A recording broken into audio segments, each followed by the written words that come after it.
various different decks which maintain, but then we also see new decks pop up now and then. I believe it was Lewis Laskin who kind of introduced the world to the green and taxes version of Death and Taxes. And then we saw a little bit after that, Junk and Taxes, a deck after my own heart. After I'm a big fan of people that take my deck and run with it. So. Yeah. And here we go. We've got Devyn March on the right, on the left, Dan Jordan on the right. Here we go. It's not important. They're both at the table. That's what's important. I'm sure either of them would be happy to switch places if that was. Yeah. I'm sure that Devyn's really happy here to finally be making not only the top 8 after so many near misses, but a finals. Yeah, so we've got Devyn, who's a newcomer to the top 8. So he's running on the momentum and the excitement of being here and the high spirits. And then we've got Dan Jordan, who's a veteran of the top 8, and not only the top 8 but of the finals. He's held some trophies, and so he maybe has more of a comfort level being in this position. But both players playing the blue-white Caw-Blade. Now that's interesting. Also, note we did not see any of the Caw-Blade variants that splash another color. I think it's been pretty accepted that that Caw-Blade is at its core a blue-white deck, and to stray from that may be a bad idea. Now, I was talking to a friend of mine, Bryce, who's here at the tournament, and he did play a version splashing red, and he feels like that's the strongest version, but he only splashes red for bolts over cards like Condemn. He plays like 1 Mountain, and then 4 Scalding Tarn and 3 Arid Mesa, so and bolts instead of things like Condemn and Oust, and I think that's an interesting way to look at it, just to give yourself the versatility of being able to take down the mirror match. He also runs 2 Emiria Angels main, and he was... Emiria Angel is a monster, by the way, in the mirror. Yeah, I've played it. It's a monster. He was very, very happy with his build. He wasn't happy with his play, so he said if he could restart the tournament, he would play the same 75 again. So something to consider. Emiria Angel, it was something that I've heard a little bit about, and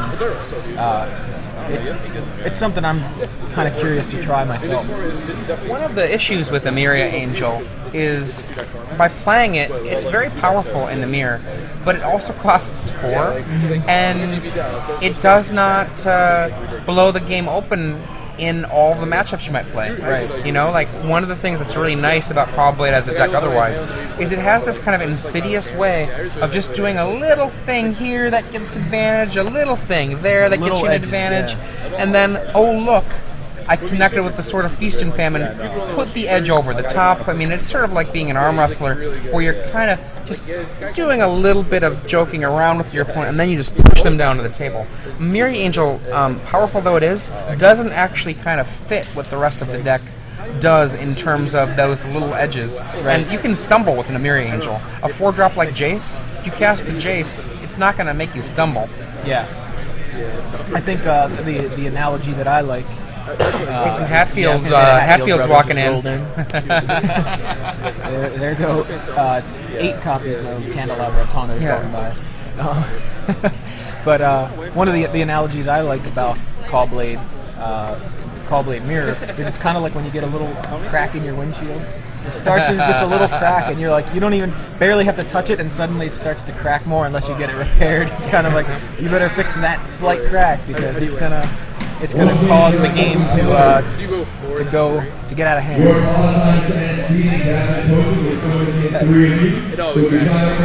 Now, obviously, going back to this question of play skill.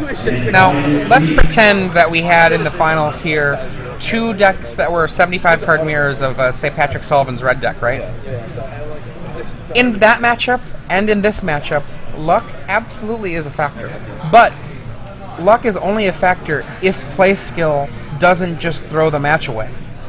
I know when I've played red mirrors, I generally have had a really good record with those. And why? Because people don't know the little intricacies of when you should be burning creatures and when you should be burning the face. And it doesn't seem like there's many decisions there, but it's a really big deal. Here, there are many more obvious moments where it's clear that there are strong decisions happening. And so you can say, yeah, there's a huge luck factor. However, even with the fact that there's a luck factor, I still think that skill trumps luck to a big degree. If you've got two players with equal skill, luck is going to start creeping back in. Right. But in general, you know, luck is trumped by skill in this matchup, and we can see that just by looking at the pedigree of the top 8.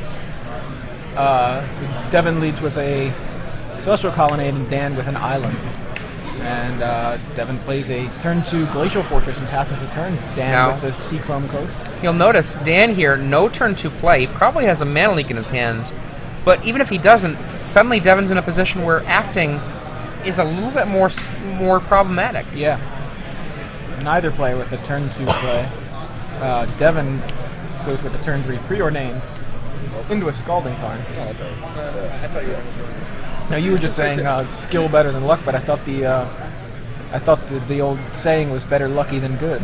Well, you know, that is the if you can guarantee you can always be lucky, right? You know, perhaps that's the case. Luck, however, is capricious. Like capricious Ifrit? Yes, like that. There's the Mana Leak, as you predicted. Now, getting rid of the first of a Squadron Hawks is actually very significant. Yeah. You wonder if Devyn may have another one in his hand, which may have been part of a contributing factor in the decision to say, you know what, I'll run it into a Mana Leak and just to run him out of a counter. There it is. Look at that. Oh, I get it. Go ahead. No wonder you ran that last one into a Mana Leak. Now, part of the thing that's really funny is that, in a sense, you can almost kind of play the next level game and be like, nah, let it resolve. And then, you know, you get to that Princess Bride style. Yeah, clearly, you think I am a strong man. Well, you beat a strong man, so. Right. Yeah. We go to so Tectonic Edge, knocking one down. Is immune now? In for one. And these are actually my favorite games of this matchup, where we have this wrangling that starts. Yeah, there's a second Squadron Hawk, or a third from Devyn if you count the first one that got Mana Leaked. And there's the Squadron Flock tapped out entirely. Game 1. Devyn is out of Hawks. Yeah. It's still likely that a Day of Judgment can make an appearance Game 1. Yeah. Some people keep it in this. I know that some people don't. The Dave Shields says he doesn't like to keep it in, but right now I believe both these players are playing Game 1s with their Day of Judgment. Yeah. Dan Jordan using a Tectonic Edge to take care of a Celestial Colonnade. Dan would certainly love a Goblin Sharpshooter right now, I think. And Devyn plays the 4th land, says go. So there's the Day of Judgment. Taps out and that day, is and it resolves. All of Devyn's Hawks, so only chance of getting those Hawks back is a Sun Titan. And here we're going to see what happens. Jace Bellerin? Nope. Sword go. Wow. Yeah, he was very aggressive with those Hawks, and Jace the Mind Sculptor. You wonder. Wow. I'm gonna say that Dan's looking pretty good here. Yeah, I agree. I think Devyn going all in on the Hawks has really put him in a position where he's got to lean on. I mean, he's got quite a lot of other good cards to lean on, but those Hawks carrying the swords are pretty big. So there's a Gideon who gets Spell Pierced. Ouch. And this is exactly what I was... And here comes Jace once again doing its work, trying to nail in the coffin. Let's pretend that Dan doesn't get anything of use with the Jace, so it's the worst possible Jace ever. Right. And then let's pretend that Devyn gets the best possible draw and has an unopposed Jace back. It's still pretty bad. But it wasn't the worst Jace ever. It was a Sun Titan. The Sun Titan's on the wrong side. And there's a Tectonic Edge. For Devyn. And, Devyn's in real trouble. Yeah. He needs to cast a Day of Judgment right now. And he does have one, I believe, in hand. There it is. He's got the Spell Pierce mana open. Just in case. Oh, no, Dan only had a Tectonic Edge. I guess there's still a Jace here to be reckoned with. Yeah. Oh, you still have another good card there. So. And there's a sword carrier named Stoneforge Mystic. So, if you're Dan, do you tech edge Devyn down to another down to 4 lands here? That's what I'm thinking. You maybe tech edge the opposing tech edge, or do you keep him off double white? That's actually a more interesting question. That I'm not sure about. I mean, he obviously. I think you would get the Glacial Fortress, honestly, too, because I don't think Devyn's going to want to tech edge at this point. At this, Dan's got what, 2, 4, 6, 7 mana in play, so he's not hurting for lands. So being able to keep Devyn off of double white forces him to not only draw more lands, but forces him to get one of those to be a white source to even be able to cast another Day of Judgment or a Sun Titan or a Gideon. Pretty much all of his threats right now are requiring double white. And note, Devyn does not have a Celestial Colonnade, so right now the only threat, if Dan were to tech edge the Glacial Fortress, Devyn's only, which he just did, the best card he could draw right now would be a Jace and hope it doesn't get spell pierced.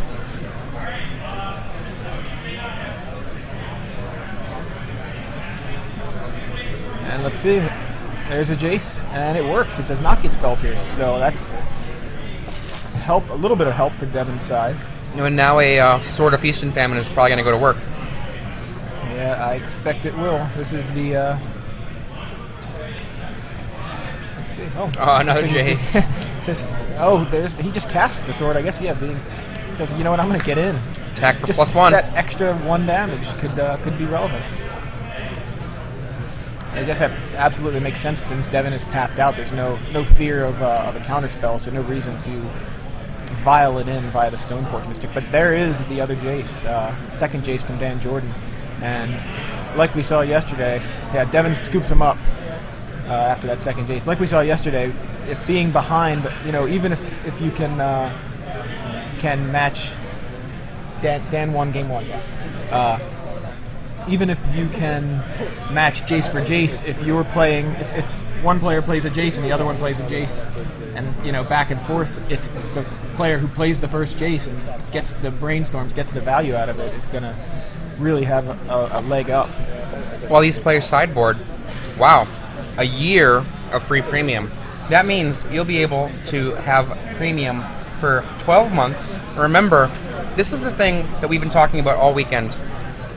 When we were talking about some of the insights that we've had about how this matchup works, about whether or not colored versions of the deck with either black or red are good, with whether or not certain matchups are of value, with whether or not certain deck lists, what they look like, all of this information, people are talking about it and writing about it on Star City Games Premium side. And I know I get so much value out of it. I love reading my premium. Yeah. A free year for the winner of the giveaway here. And this giveaway, you just have to tweet the answer to this trivia question, which was going to go up on the hashtag SCG Premium, amongst other things. But the question I'm going to ask you, Dan Jordan here, who we can see pictured on the right. Dan Jordan, how did he place at the very last? What was his place he received at the very last Star City Games Boston Open Series that he top 8'd in? What did he place? For those of you who are looking, technically it's listed on the website as Open Series for Boxborough, Massachusetts, which is the name of the borough that we're in. What place did Dan Jordan get in the last Star City Games Boston that he played in? And what you need to do is answer this at the hashtag SCG Premium, and if you are the correct answer, one of you will win a free year of premium. You mentioned about loving Star City Premium, and I look at Star City now, and I guess I think back to the 90s and the early 2000s, and I have very fond memories of going into a bookstore and getting Inquest magazine. And being able to Inquest! I've written for Inquest. Yeah, see, I knew I recognized your name from somewhere. Inquest, Scry, you name it, Sideboard. Very fond memories of reading those magazines and being able to just read up on Magic articles and new decks and things that happen. I love those magazines. Very fond memories of that. And for Star City, I mean, really, in general, Magic web coverage and writing right now is is so amazing, and Star City Premium is something that I absolutely enjoy having, because it's like getting a new Inquest magazine every weekday, because you have like 6 new articles or so, you know, different numbers, different days, but always new things to read, and it's just one of those things I really enjoy, being able to, at midnight, all right, what are people writing about today? Always some new decks or some analysis of current decks and maybe some changes. Financial articles now. That's become such a big thing recently. It's kind of interesting that it's almost taken so long to catch on when you think about it, because well, people having the knowledge and then the will to write about it. I mean, I know in my area, one of the guys that is probably one of the more knowledgeable financial people with the game, he's not going to tell you what's valuable. He's just going to buy it from you and then sell it. Right. And, you know, what we're going to see here, though, is that we've got enough people in the game that, you know, people like various, Ben Bleiweiss, John Medina, they're here to tell you what's valuable, because, you know what? They can make their money at their shop, they can make their money in their area, and then also they can let you know, because it's not going to hurt them. Right. You know. I think, you know, the big thing is knowledge. It's not about, you know, trying to rip someone off for what something is worth now, but it is making a prediction, making a speculation kind of on what you expect to get more, to gain value. In the meantime, the game has started. Dan leading off with a Colonnade, and Devyn with a Colonnade and then a turn 2 Stoneforge Mystic for a Sword of Feast and Famine. So it's looking good for Devyn here on the play in game 2. Dan looks like he's going to follow it up with the same thing. Let's see if he gets a sword or a mortar pod. It is a sword. Having the game 1 edge is so huge here. Yeah. It really, really is. And I really wonder if Devyn being so aggressive with those Hawks is really maybe the decision that did him in last game. And turn 3 go. Yeah. What does he have in his hand there? Well, we know he has a sword, and I believe the Sun Titan. I see 2 Gideons, I think. Okay. So Dan plays a turn 3 Jace Bellerin. Jace Bellerin is such a monster. Here comes the sword.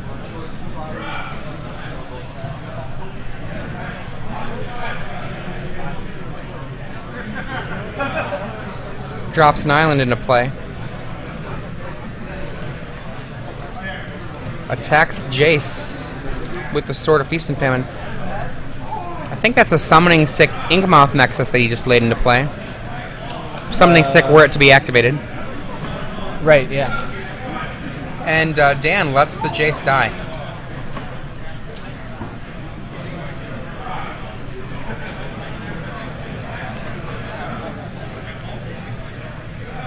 Preordain hiding out in Dan's hand.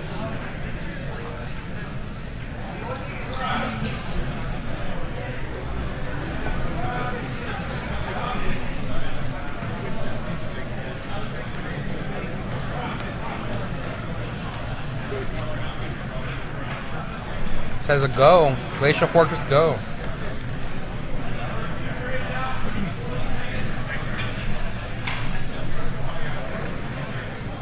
For those of you just joining us, you're watching the finals of the StarCityGames.com Open Series here in Boston. I'm Joey Pasco here in the booth with Adrian Sullivan. Hello. And we're watching Dan Jordan versus Devyn March in a Callblade Mirror.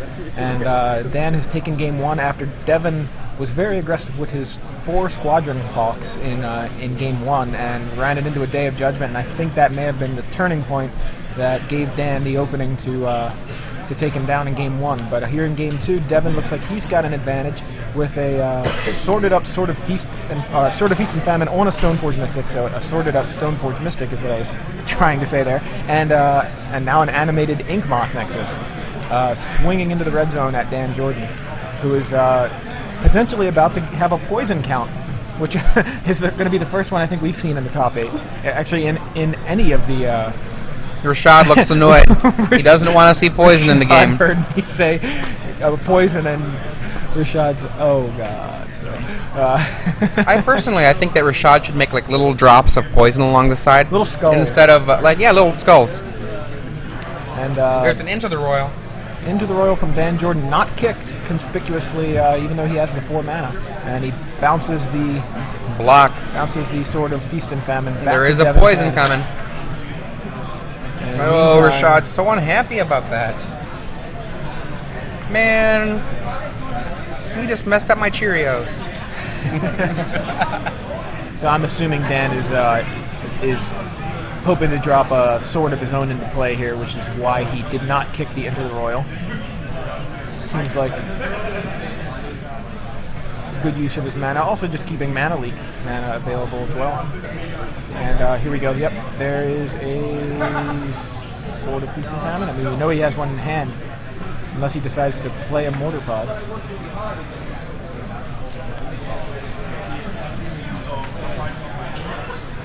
What's going on here? Thinking. He clearly, clearly activating the Stoneforge Mystic and playing Sword of Feast and Famine, or putting it into play. And Dan untaps with a... Draw an island there. Set up pretty well here.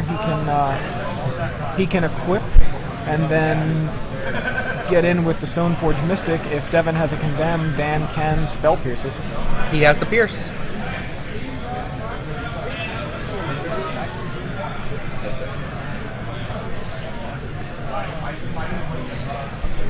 And it looks like he's maybe lining up a different plan with the 3 lands over there.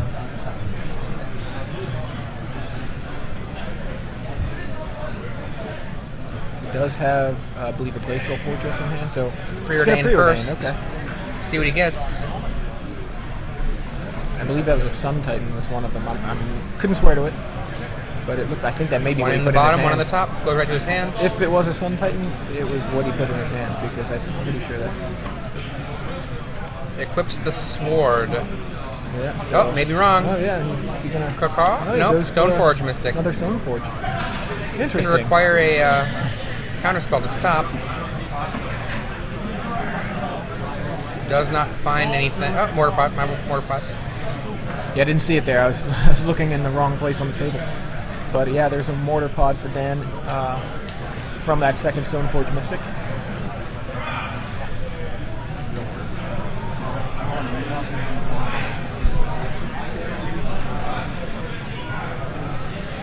Land. Equip. And, no, he's going to edge the Inkmoth. Oh no, I thought he was pointing at the Inkmoth. No, he decides to edge away a Colonnade. Tapped out says go. Wow. Yeah, not the turn I expected, but Dan's a good player, so just an example of all the different options available and different lines of play. I was expecting an equipped sword and Stoneforge Mystic swinging with a Spell Pierce backup for a Condemn, but that's what I was expecting as well. Completely different turn of events in Dan's on Dan's turn. So a Gideon from Devyn March looks like it will resolve and force those Mystics to come to the party. Come over and Gideon to Gideon's Gideon. house. But Dan plays a Gideon of his own to cancel that party. And he does not attack. Of course, not so much value in attacking there, but could have got in for 1. But I guess he sees there's more activate. More value in leaving the Stoneforge. An untapped land here. There it is. Activate again. Equip. Yep.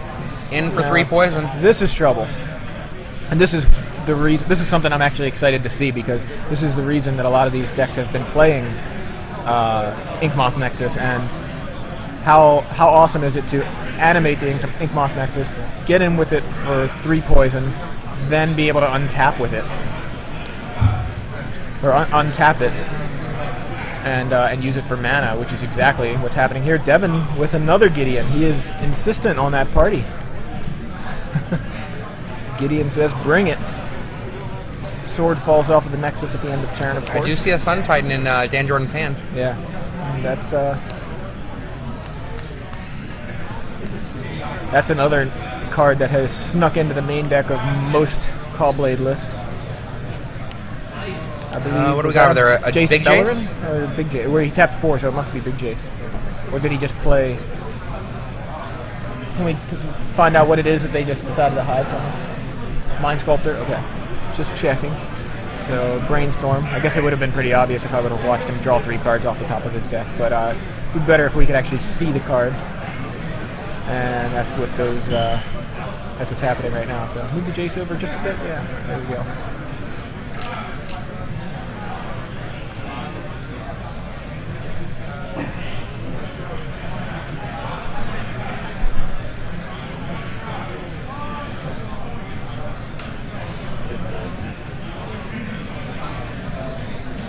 So Dan figuring out exactly how he wanted to resolve that Brainstorm, and the Stoneforge Mystics come over to see Gideon. Hey, what's happening, Gideon? Yeah, knock him back down to 6. Not much of an impact, but nothing really he could do about it. So, sort of feast and famine now in the hands of a Stoneforge Mystic for Devyn March. And looks like he is playing a Squadron Hawk. Going to the deck. Jerry Thompson and AJ Soccer just Rolling in, by, glancing at the screen, seeing what's going on.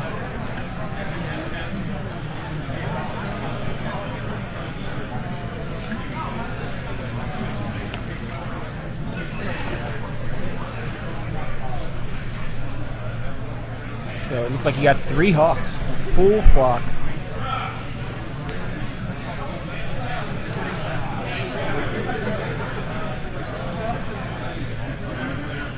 And Gideon is now a creature. And Stoneforge and Gideon joining forces to come into the red zone. Dan not looking very happy about that. He does have a Condemn, and he uses it to take out Gideon. Or at least attempt to, but Mana Leak from Devyn takes care of that Condemn. And Jace is gone. Wow, a lot of action happening here. Jace gets taken out. Mortar Pod got discarded, and a Celestial Colonnade was Tectonic Edged. So a lot of action happened within a matter of 5 seconds. Devyn looking very good here.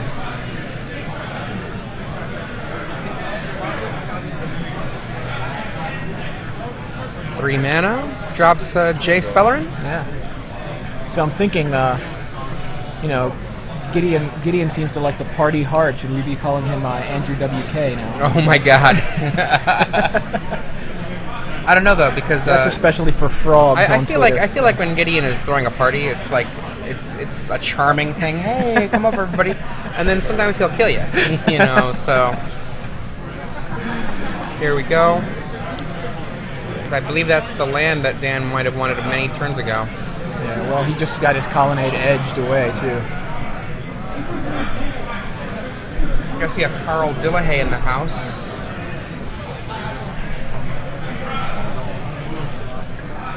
Carl Dillahay, U.S. Nationals team alternate just a few years ago.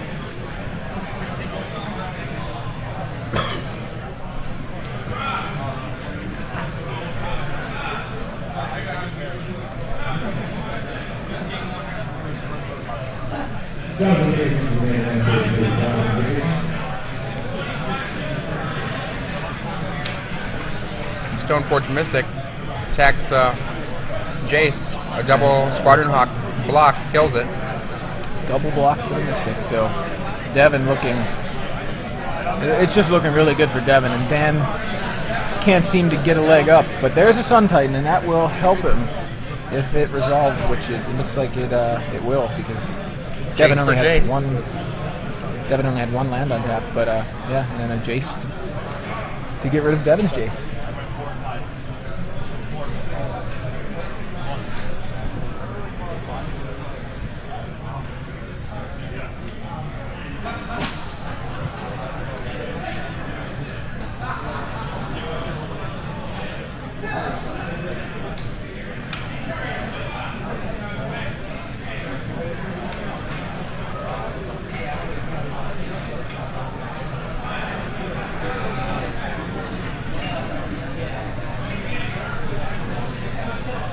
Devyn contemplating where he's going to go from here.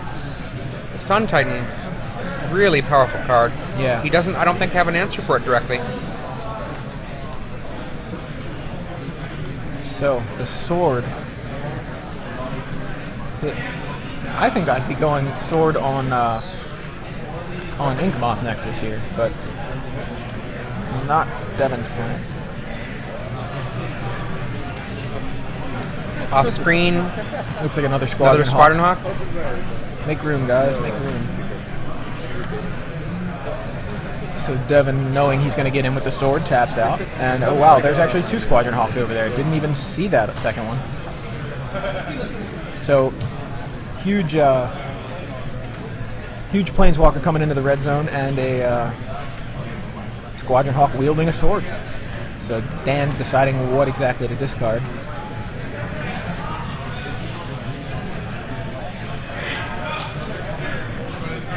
Interestingly, that Sun Titan, when it comes back, it's going to be able to bring back a Jace Beleren, or numerous other cards. Squadron Hawk, I believe, is one of them. Yeah, that's. I think that's one of the reasons. I mean, the Sun Titan is just really good in the mirror match, being able to get back the majority of the key cards of the deck. I mean, it can't get back obviously the spell, the counter spells and things, but being able to get the. Yeah, he chump blocked the Gideon with the sword, Stoneforge Mystic. Yep, there we go. But being able to get back Stoneforge Mystic, Squadron Hawk, Jace Beleren's... I believe there's a Jace Beleren again. I'll just off of the screen on the bottom. Yes, that is a Jace Beleren on the bottom. Yeah. Just underneath that second Squadron Hawk. Yeah. Yeah, puts it in play, looking at the Sun Titan. No cards in Dan Jordan's hand, I believe. And he's not going to be able to get... Well, I mean, he can get the Jace back, but it's not going to give him much value. It's just going to get rid of Devyn. Just going to kill the Jace. I mean, and that's good. It's good. I mean, but he could also kill the Jace with the. Well, no, I'm sorry. He's got plenty of chump blockers. Never mind. Yeah. Just wonder if killing the Jace is valuable enough, or more valuable than him getting something else like just another creature. I'm not sure if he did discard Mortar Pod earlier, so that may be something he decides he'd rather get, because being able to repeatedly use a Mortar Pod to take down Devyn's Hawks seems pretty good.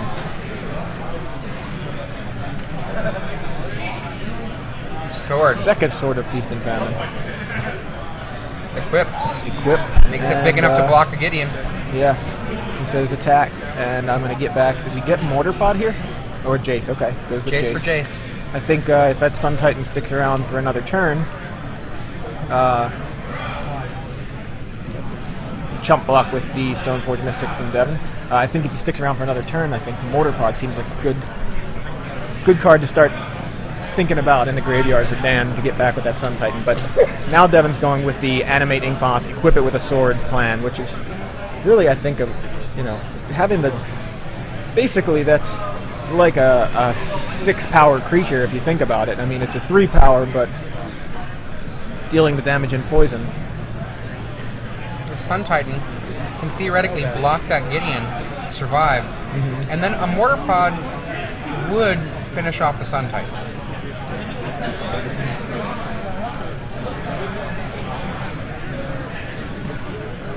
It would take 4 mana, but I don't believe that Devyn would mind doing it. No, especially considering he's gonna have all of his lands available right now. So there it went. Up to 7 poison for Dan. Now there's a second Inkmoth Nexus for Devyn.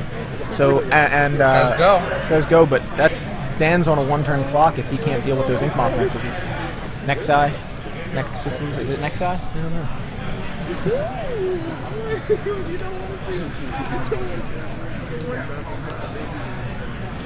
So now, does he have a Tectonic Edge in his yard? That's a good question. He may very well. Equips another sword, maybe? Oh, a Hawk. Ouch. Hawk. That'll help deal with those Nexuses if Devyn can't deal with the Hawks. But look at the numbers on the screen here. We've got Devyn's still at 20 life, and Dan not only down to 7, but up to 7 poison. So it's really Devyn's got a number of avenues that he can capitalize on.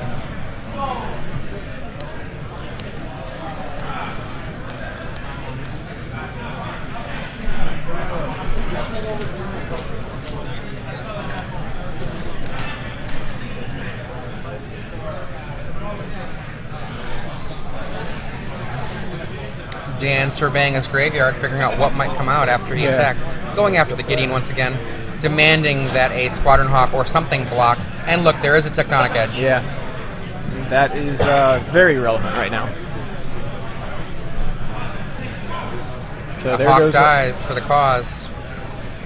And looks like he's going to probably play a second Squadron Hawk here. I think you're correct. He might just even... Oh, there it is. There it is. That's the turn. God, that Sun Titan has just ruled the game since it came into play. Yeah, it's really made a big difference, although I still feel like Dan's on the back foot. I think it's about to turn. It could, but I think... So Devyn's got 2 Inkmoth Nexuses, which can be dealt with by a Tectonic Edge and blocked with Squadron Hawk. But Devyn may have access to Mortar Pod. Not entirely sure if he has one in hand, or maybe another Stoneforge Mystic. Just a way to get a Mortar Pod to possibly take out that blocker. Oh, there's 2 Hawks on board. Didn't see the one sneakily hiding up under the word Finals. So never mind. Well, Mortar Pod can still take out both of those Hawks. Dan looks pretty okay. Devyn definitely looks worried about the situation.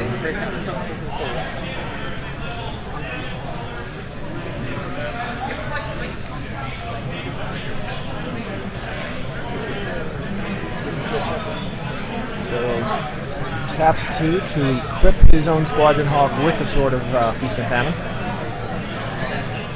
And drops a Glacial Fortress.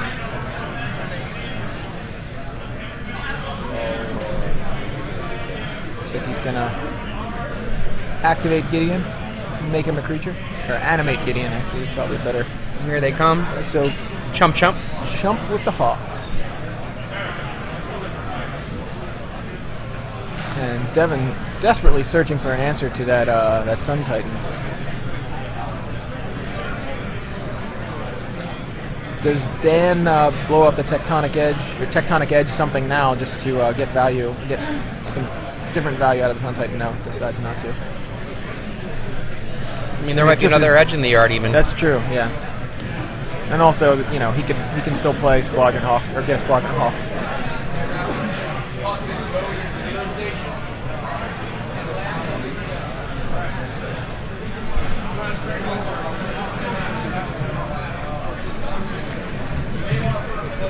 So Dan is in the tank trying to decide what to do here. So it looks like he's about to push that Sun Titan into the red zone. Changes his mind for a second. Decides to go with a... oh yeah, that's what it is. He's got a Mortar Pod back from the graveyard.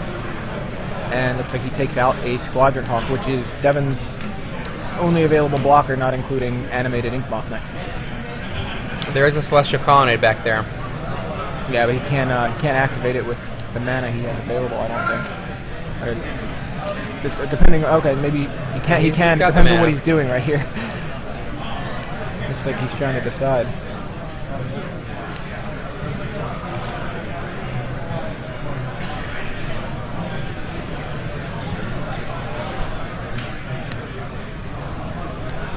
It's the other thing that's really strong about Sun Titan is just the fact that it doesn't tap. It's got Vigilance, and Gideon, normally would be a nice answer to an attacking creature, but with the Vigilance, really protects Sun Titan from Gideon's -2 ability.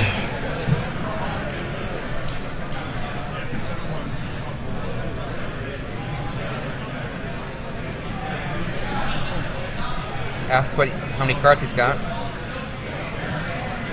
So Chump blocks Sun Titan with Inkmoth Nexus. Gideon, Sun Titan, getting a little shrunk. Yeah, just a little smaller. Only 5/5 plus that sword. Yeah, so it's just a Just a 7/7. That's all.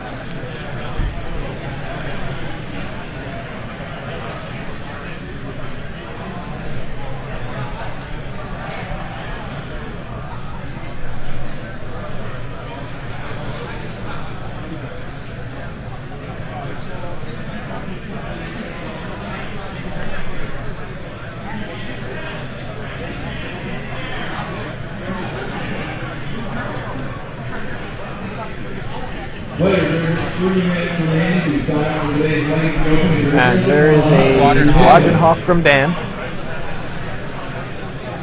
Really looking set up now, just because of that Sun Titan.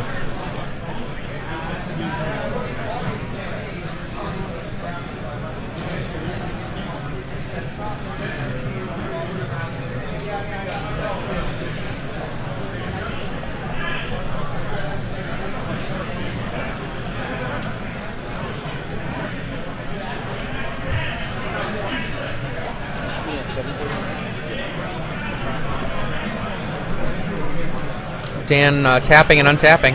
Yeah. And re-tapping. Yeah.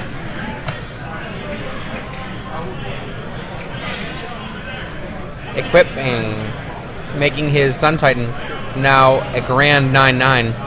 Putting it out of range of any rational mortar pod kill from the combination of Gideon plus mortar pods. Right. So now there's one Squadron Hawk in play. Is that on Dan's side? That's actually right. on the whole board, but one on Dan's side and one on Devyn's side. Oh, Devyn covers up his creatures with the equipment, just like Edgar Flores does. That's the opposite of what I do. So if Devyn can take out that Squadron Hawk, he can potentially rumble in with with his own Squadron Hawk or a Colonnade and Sword. Seems like to put Dan to 1, but he really wants to find an answer to Sun Titan.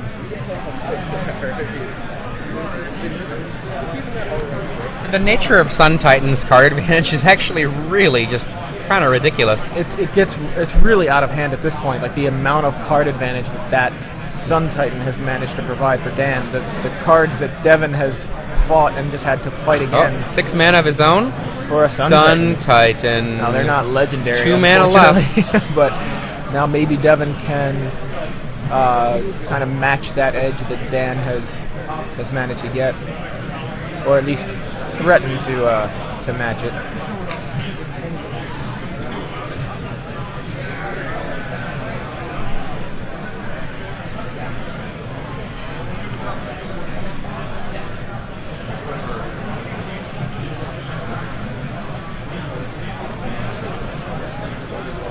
Devyn surveying his yard. Dan surveying his own yard. Yeah. Dueling Sun Titans. Now Dan is in an awkward position here with only 7 life. That Sun Titan is a huge risk. This Sun Titan recovering a Stoneforged Mystic and a sword. Yeah. Now remember, Dan Jordan's Sun Titan is a little smidge smaller. Right. Does have double sword on him, but making him a 9/9. But a double sworded Sun Titan on Devyn's side will be a 10/10.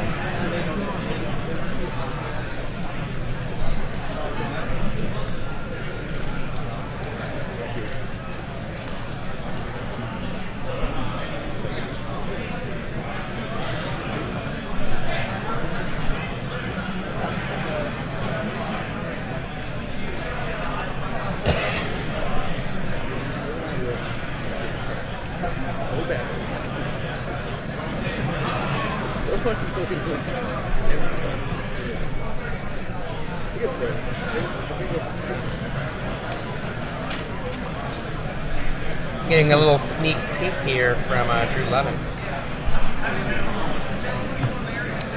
So Dan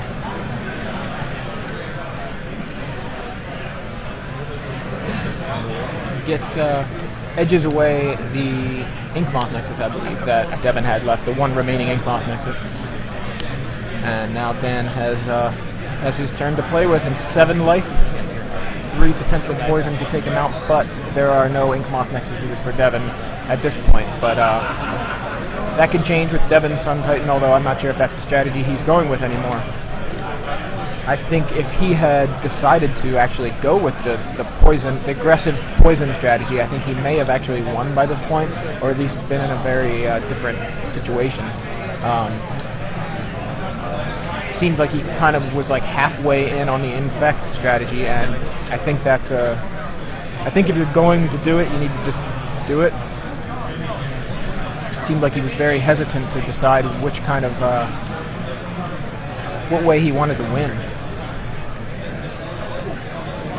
Yeah, what do you think about that, Adrian? The fact that Devyn had Ink Moth Nexus available earlier in the game. And I think you kill someone so infrequently with poison that sometimes when the path for a poison kill presents itself, you might not have played enough games to recognize it.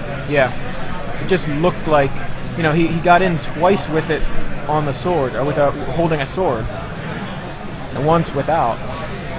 All it was going to take was one more hit, but by that point, Dan had the answers available.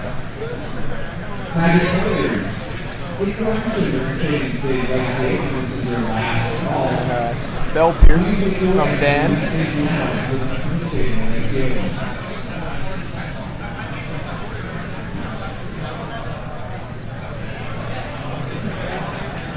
Stoneforge Mystic chumping the big guy. Dan getting a card, looking for something to turn that Sun Titan advantage into something not scary.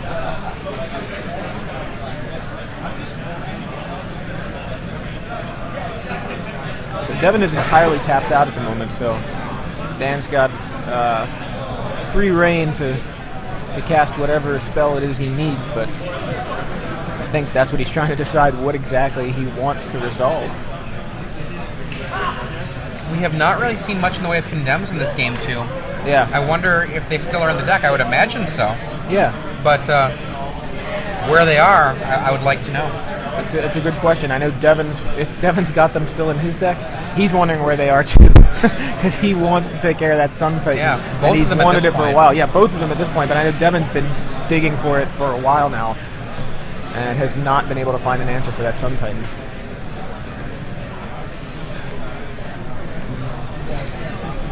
So now Devyn's in the driver's seat at the moment.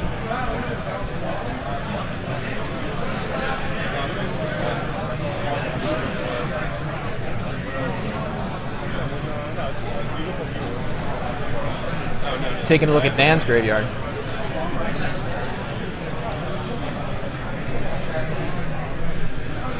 Pretty sure, I keep trying to figure out if this is the right guy. Pretty sure that Devyn March knocked me out of a Grinders for U.S. Nationals last year. So get a Preordain. Yeah. And I believe I see Glacial Fortress and something else that Devyn did not want to see, so he's just bottoms both of them. And I couldn't tell what he drew. But it may be a Mind Sculptor. He's tapping 405. That's a lot of mana. Never mind. The Colonnade. So he is Alpha comes. Strike. Rawr. Oh boy, look at all that stuff. So he says Alpha Strike, you figure it out. You have me. Get something better. Is that it? Yeah. Yeah, he said you have me.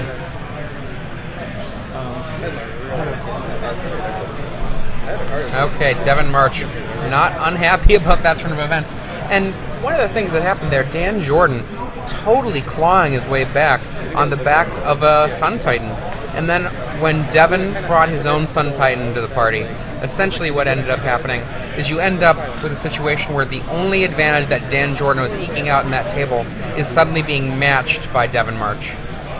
Now we're going to have to go to a game 3, and Dan Jordan here with the play, definitely on the advantage when it comes to how the game 3 works out. But as we saw there, this is going to be a long, protracted game. I've got a guest with me here in the booth. I'm going to grab a seat for a second, sir. Hey guys. Drew Levin, top 8 today, or not today, this weekend, knocked out yesterday. in the top 8 by Dave Shields, Grand Prix champion. Yeah, who I can't believe that he actually lost this morning. I'm going to chalk that one up to him having not nearly enough sleep, or 44 being enough wins in a row for him. Yes, I think 44 was enough. 8 is enough, 44 is enough. Yeah. So here we have the person that vanquished Dave Shields, Dan Jordan, on the right. Still looking pretty smiley for having lost that game. Yeah, I mean, it's nice to have a lot more of the proactive cards that you get to have on the play. Like, I was cutting a lot of what I felt like were my more exciting cards on the draw, just because like you have to have more condemns, more spell pierces to basically try and get them at some point where you can regain gain the initiative. Because like if they lead off on Mystic, you're just on the back foot the entire time. And like if you resolve Condemn, it's fine. But then if they have Hawk to like pick up their sword again, then you're still on the back foot. So you have to board in a lot more reactive cards. You have to cut some of the higher costing cards from your curve and basically play a game that's less well suited to the long game, because you have to survive the early game in order to even get there. Did you see the last turn of the game, or Dan Jordan's last turn of the game? No. Well, so he eventually got hit there by an Alpha Strike with a Celestial Colonnade, joining a Squadron Hawk and a Gideon and a Sun Titan, and 2 Swords of Feast and Famine on the table on Devyn's side, helping make those things bigger. And Dan Jordan is at 7 life. Right, and so, Dan has a double-sworded Sun Titan and a Squadron Hawk of his own. Right, so only 2 blockers. But one thing he did do when he attacked is he brought back a Jace Bellerin. Yeah. If he had brought back a blocker, do you think he might have been able to survive that turn?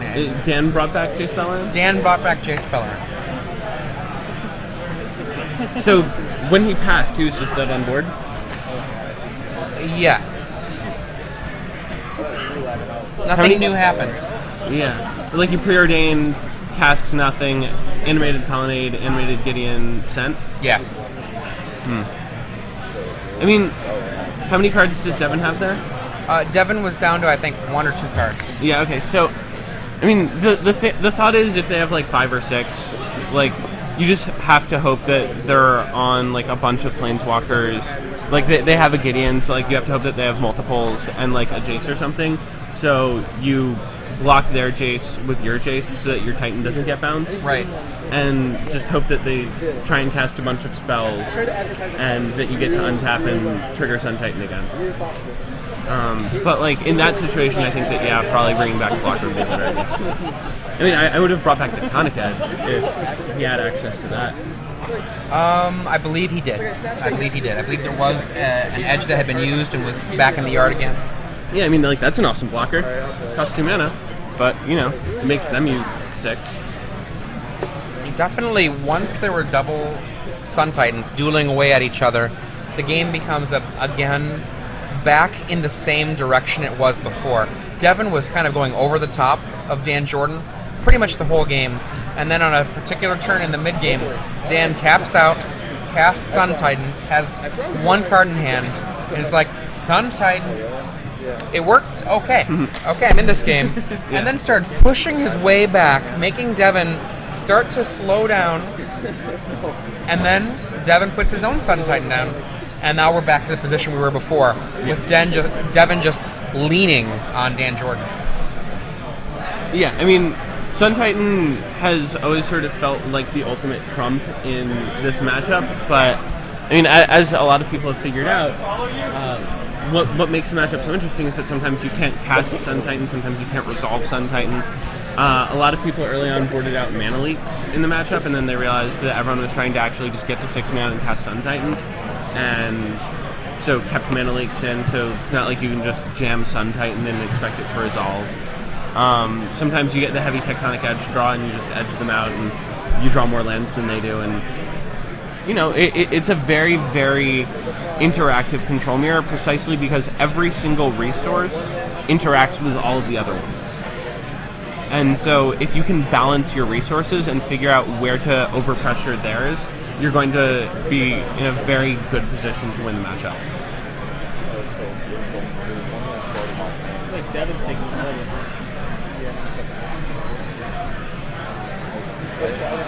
didn't even on the white man. Yeah, I didn't even on the white man. He kept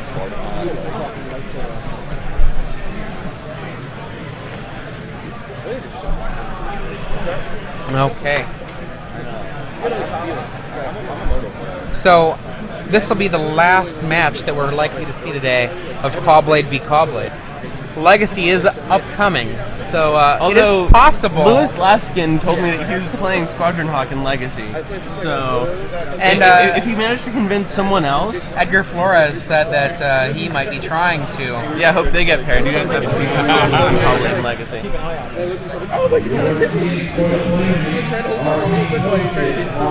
Okay. So we'll see you in a bit, Drew. Yeah. Good luck today. Thank you. 18, and O2D moving around the room. Please find your seats for the player.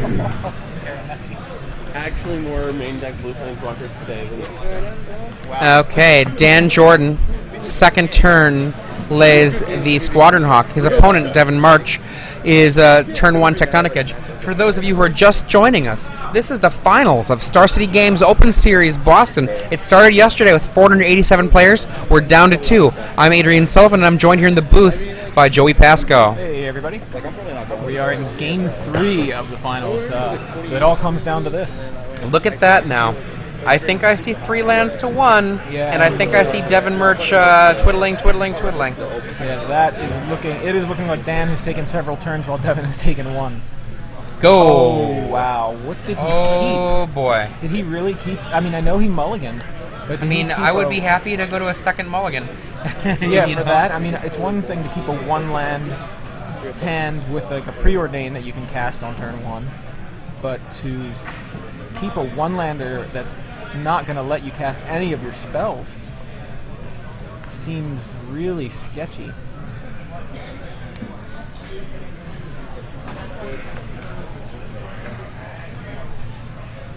Wow, and Dan, of course, no fear here because Devyn only has 2 mana, no chance of a Day of Judgment from Devyn for a while. So those Squadron Hawks are threatening to just take the game by themselves.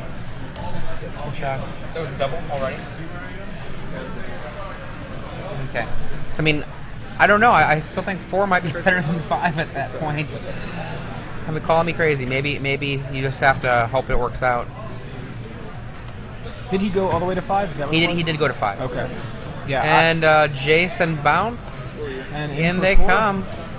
This is a beating right now. I mean, and it's There we are. Wow. Well, congratulations to Devyn March for making it to the finals. Quite a jump on his previous 9th place appearances, but you know, just making an improvement. That's what you always want to do. Try to do. So maybe we'll see him take one down pretty soon, but.